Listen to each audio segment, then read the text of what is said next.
Well, good morning, everyone. So I'd like to say a big thank you to Will for starting us out in Yiddish Mexico, which is where I am also going to take us and continue thinking about the tensions between Mexicanidad, and Ashkenazi Jewish culture with our friends now, Isaac Berliner, Yitzhak Berliner, and Janke Bluntz. So, in his foreword to Strophenpalatsen, City of Palaces, a collection of Yiddish poetry written by Yitzhak Berliner and illustrated by Diego Rivera, Moises Rosenberg, the editor of the Yiddish newspaper Der Weg, lauds the book's publication as the arrival of Mexican Jewry on the world stage. Of the young immigrant community of Ashkenazi Jews, he writes about how they, far from the Yiddish cultural life in Europe, have nevertheless developed a vibrant local literature, even in the so-called middle of nowhere, the heck of Mexico. On the occasion of the 15th anniversary of the founding of the community, Rosenberg proclaims, "The only thing missing is an official passport, a passport with which we must present ourselves to be registered in the larger literary family of our scattered and dispersed people, and the honor has fallen on Yitzhak Berliner to draw up the passport."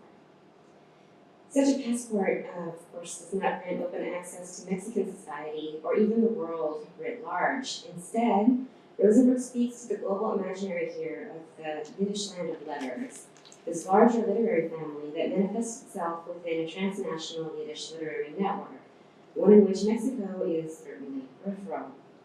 But why is Berliner the key here?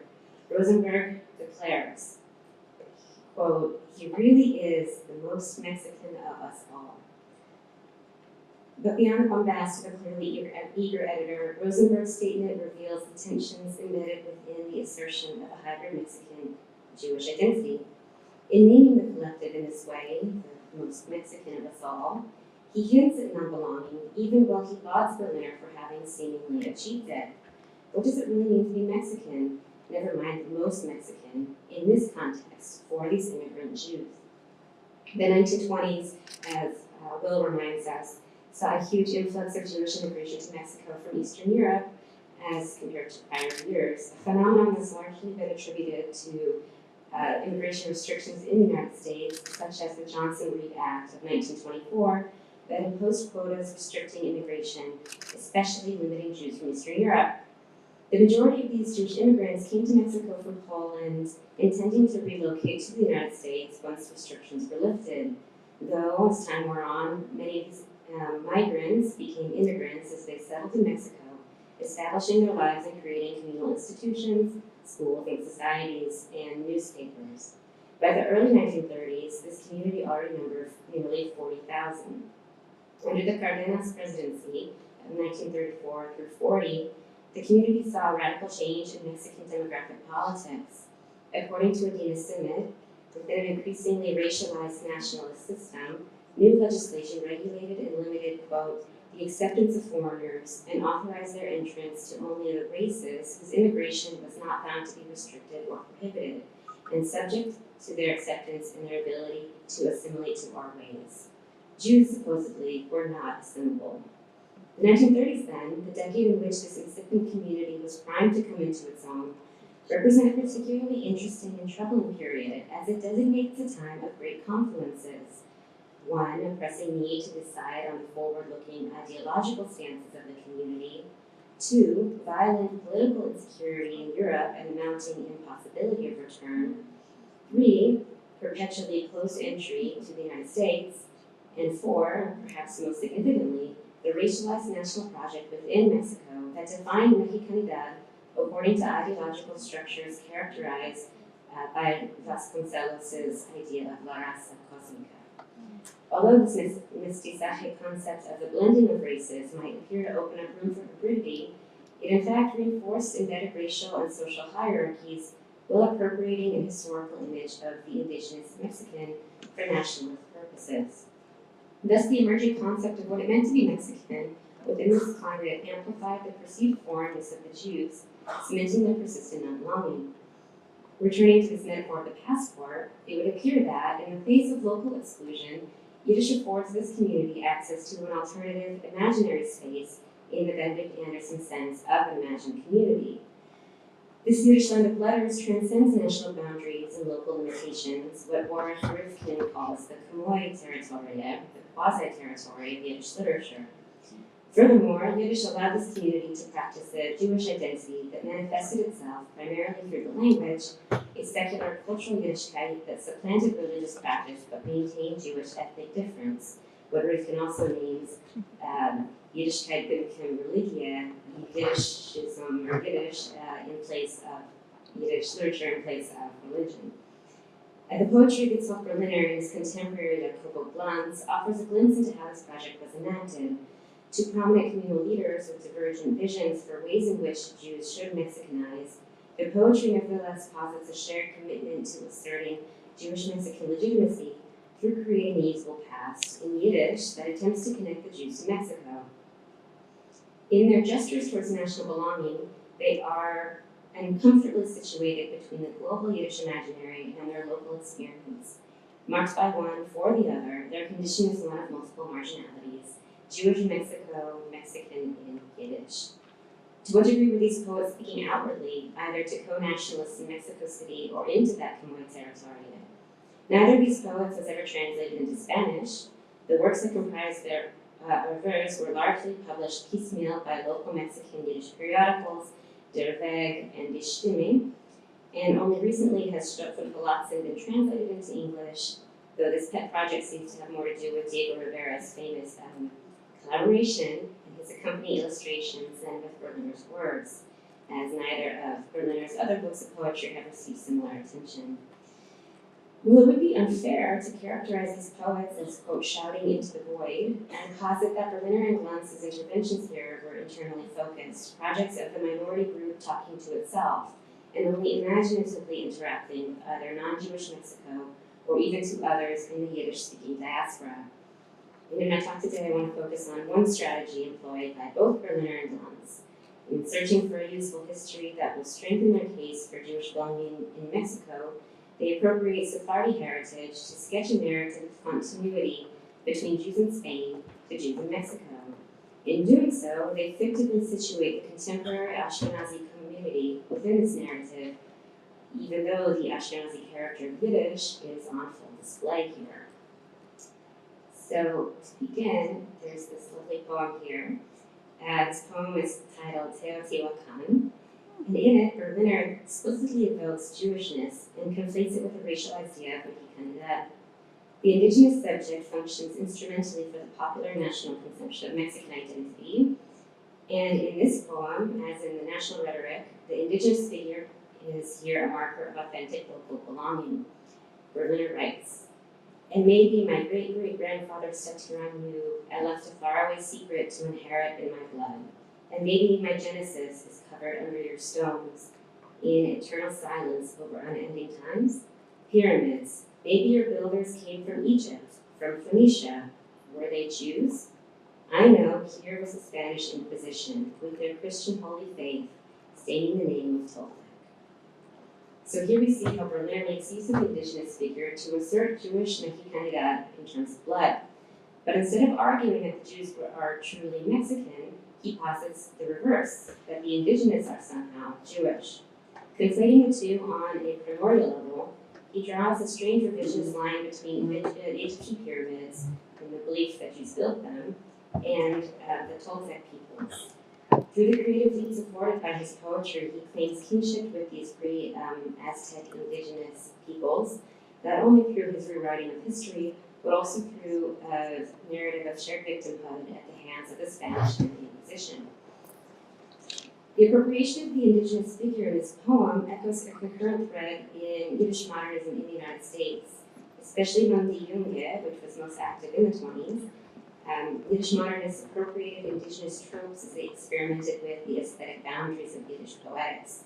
Rachelle Rubenstein argues that this was in part to, quote, imaginatively inhabit the bodies of both Indians and aspires to Indianness, natives and aliens, primitives and moderns, and in the process to both imitate and critique the racism and elitism of Anglo-American modernist literary practices. In other words, Rendering the Native American figure into Yiddish gestures towards nativeness on two levels. First, in the literal, in the word of its sense, there is a blurring of the boundary between the native and the Jew, such that what is native is also Yiddish. Yiddish comes to contain Native Americanness. Second, in imitating modernist practices that appropriate the native, there is an additional claim of belonging here, a claim to modernist aesthetic practices that attempt to push the boundaries of Yiddish toward the non-Jewish, alongside English and other world literatures. But while these strategies toward nativeness are on full display here, Berliner's context differs strikingly from that of the American Yiddish modernists. Whereas in the United States, quote, becoming an American required immigrants to divest themselves of their previous ethnic and group loyalties, there was an implied promise of eventual American acceptance of Jews through proscribed assimilatory pathways. Such different dynamics led to divergent outcomes vis-a-vis Yiddish. In the United States, assimilatory practices promoted the Protestant-inflected German tradition that understood Jewishness in religious rather than ethnic terms. Such practices intensified the giving up of the Yiddish language, a grossly ethnic marker within a monoglot hegemony. However, in Mexico, nationalist ideologies would always seemingly exclude these Jews from the nation. There was no way in. Even if the Jews benefited from their perceived whiteness, it was also construed as indelible European foreignness. Instead, Berliner here invents a shared biological link between the Jews and the indigenous located at the holy site of their temple, the pre-Columbian source of pride central to a Mexican identity. By contrast, Jacobo Glanz looks to the history of another sort to assert and validate Jewish belonging in Mexico. According to Simmet, Glanz, quote, felt that the immigrant should soak up Mexico's history, its past and its social problems, while also setting aside those aspects of the past that only heightened an awareness of one's differences. Though he continued to write in Yiddish and advocate for Yiddish's role in defining Mexican Jewish identity. In his epic poem, Cristobal Colon, Glanz takes on the colonial founding myths of America by Judaizing and Yiddishizing Christopher Columbus and his crew. The prelude begins by describing tortures of the Inquisition alongside the invocation of the names of great Jewish thinkers from the Spanish Golden Age, Ibn Ezra, Yehuda Halevi, even Gabriel. The unnamed speaker in the poem, likely the poet himself, recognizes the voices of tortured Jews, claiming a blood kinship and an intellectual inheritance. I, a grandson of theirs, my grandfathers, major poets, in their blood I will recognize myself, and in their poems like light that will illuminate my way. History, tied up in rings, muddy mountains and green meadows, take shape in halos, old forms through haze. In making claims to a Jewish Mexican identity, Glanz does not look to the Old World as commonly referenced in Yiddish literature, in other words, Eastern Europe, although, parenthetically, some of Berliner's personal poems do look to Eastern Europe. Rather, the Old World, New World binary reflects the colonial view here. The Old World in Yiddish terms, the shtetl, the poverty, the language itself, is thus replaced by the Old World of Spain in a Sephardization gesture through which Glanz claims kinship with famous Sephardic poets. Written between the years of 1934 and 38, and published a decade later in 1949, the poem begins with preludes in Spain during the Inquisition, following Christopher Columbus on his voyage to the New World. The poem dramatizes the journey, the relationship between Columbus and his crew, and the thrill of discovering the New World, but also his changing mood as he begins to lose hope. Through this epic poem, Glanz creatively interprets the discovery of America by writing Jews into it. Well, this could be seen as a gesture against the erasure of crypto-Jews and conversos who crossed the ocean to escape the Inquisition. Glanz's use of the story is clearly motivated by the urge to write his contemporary Ashkenazi Jews into the nation. Not only is Columbus's translator, Victoris, explicitly Jewish in the poem, but Glanz's Columbus is himself a converso with an ambivalent relationship to both Judaism and the Catholic Church. By establishing the Jewishness of the crew from the beginning, Glanz extends the national founding myth to include them. But rather than a blamelessly heroic depiction, Glanz does not shy away from the violence of the colonial project. In doing so, he implicates the Jews alongside the Spanish in a complex way. Jews are simultaneously part of the colonial history, and outsiders whose victimhood affords them moral authority. For example, after the acceleration of the discovery of the New World, Glantz depicts the brutal process of colonialization and the enslavement of the indigenous by the Spanish in search of gold. And the Indians hacked through the stones, cut roads, dug wells, searched for gold dust in rivers and mountains. They paved and built the first little church on the new continent. In the parallel structure of this poem, Glantz clearly connects Christianity to the system of colonial violence. The labor depicted here, mining gold, building a church, is coercive both in its immediacy and in its reverberating echoes. The enslaved Indians are made to construct the very institutions that will persecute them, that of money and of the church. Glantz has already established the Jewishness of his characters, and by bringing them into the national narrative, they're not inculpable here. But the degree of their guilt is tempered later by the Jewish victim narrative. Quote, "How sweet it is to be the persecuted," writes Glantz. Jews from Toledo, from Jaén, and Barcelona, bringing with them each their sadness, Mizrach pain on each face.